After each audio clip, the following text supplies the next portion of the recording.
اللہ صلی اللہ علیہ وسلم نے ارشاد فرمایا کہ عاشورہ کا روزہ مجھے اللہ کی رحمت سے امید ہے کہ 1 سال کے گناہوں کا کفارہ ہے. بڑی فضیلت ہے. رمضان کے بعد سب سے زیادہ فضیلت عاشورہ کے روزے کی ہے, 10 محرم کا روزہ. سمجھ رہے ہیں؟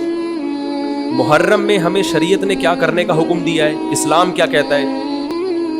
پہلی بات, اسلام یہ کہتا ہے کہ محرم میں روزے رکھنا دوسرے مہینوں کی نسبت زیادہ ثواب ہے. رمضان کے بعد تو زیادہ سے زیادہ روزے رکھیں, اور اسپیشلی 10 محرم کا روزہ 1 سال کے گناہوں کا کفارہ ہے, یہ اور زیادہ ثواب ہے. پورے محرم نہیں رکھے جاتے, کیا کرنا ہے؟ 10 محرم کا رکھنا ہے. حدیث میں آتا ہے کہ آپ نے حکم دیا 2 روزے ملا کے رکھو, کیونکہ یہودی جو تھے وہ 1 روزہ رکھتے تھے, صحیح ہے نا؟ تو یہودیوں سے مشابہت سے بچنے کے لیے ہمیں حکم دیا کہ اس کے ساتھ 1 اور روزہ ملائیں. تو علماء یہ کہتے ہیں کہ آج کل یہودی 10 محرم کا روزہ نہیں رکھتے, تو اب مشابہت ختم ہو گئی ہے. تو اگر کوئی 9, 10 یا 10, 11 کا رکھ لے تو اچھی بات ہے, نہیں تو صرف 10 محرم کا بھی رکھ لے تو بھی انشاءاللہ پورا ثواب ملے گا, کیونکہ اب اس میں مشابہت رہی نہیں ہے. سمجھ رہے ہیں کہ نہیں سمجھ رہے؟ یہ کرنے کا کام ہے. دوسرا کام, محرم میں گناہ دوسرے مہینوں کی نسبت زیادہ, اس کی قباحت زیادہ بڑھ جاتی ہے, کیونکہ 4 مہینے محترم ہیں, شوال, ذیقعدہ, ذیقعدہ, ذی الحجہ, محرم اور رجب. یہ 4 مہینے جو ہیں اسلام میں اشہر حرم کہلاتے ہیں. قرآن کہہ رہے فلا تظلموا فیہن انفسکم, ان میں اپنی جانوں پہ ظلم مت کرو. یہ ماتم کرنا بھی تو ظلم ہے نا اپنی جان پہ. تو اللہ نے فرمایا ان 4 مہینوں میں اپنی جان پہ ظلم مت کرو. کسی بھی طرح سے ظلم ہو, جسمانی ظلم ہو, روحانی ظلم ہو.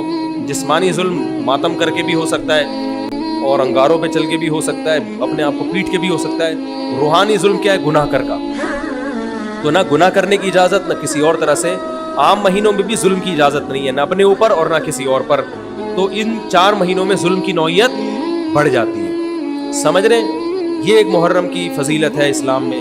اور تیسری فضیلت جو محرم کی, جو بعض روایات سے ثابت ہے, یعنی جو فضیلت تو نہیں کہیں گے اس کو, جو محرم میں کرنے کا کام ہے, وہ بعض احادیث میں آتا ہے کہ آپ صلی اللہ علیہ وسلم نے ارشاد فرمایا کہ عاشورہ کے دن اپنے اہل و عیال پر دسترخوان کو وسعت دو, اس سے اس میں برکت ہوتی ہے. لیکن یہ جو حدیث ہے یہ ضعیف ہے, سند کے لحاظ سے پاورفل اور مضبوط نہیں. بعض علماء نے کہا کہ اس کثرت طرق کی وجہ سے حسن کے درجے کو پہنچ گئی ہے. ہمارے ہی بعض اکابر علماء کی رائے ہے, علماء جو بر صغیر کے علماء, بڑے بڑے علماء ہیں, میں نام نہیں ذکر کرتا لیکن بہت بڑی اپر لیول کے علماء ہیں, ان کی رائے یہ ہے کہ یہ ضعیف اتنی ضعیف نہیں ہے کہ بالکل ہی مسترد کر دی جائے, ٹھیک ہے نا, اور تعدد طرق کی وجہ سے درجہ حسن کو پہنچ گئی. علامہ ابن تیمیہ رحمہ اللہ تعالی, جن کو سعودی عرب میں بہت فالو کیا جاتا ہے, ان کی رائے اور سلفی علماء کی رائے جو سعودی عرب کے العثیمین, بن باز وغیرہ تھے, ان کی رائے یہ کہ یہ حدیث بالکل صحیح نہیں ہے.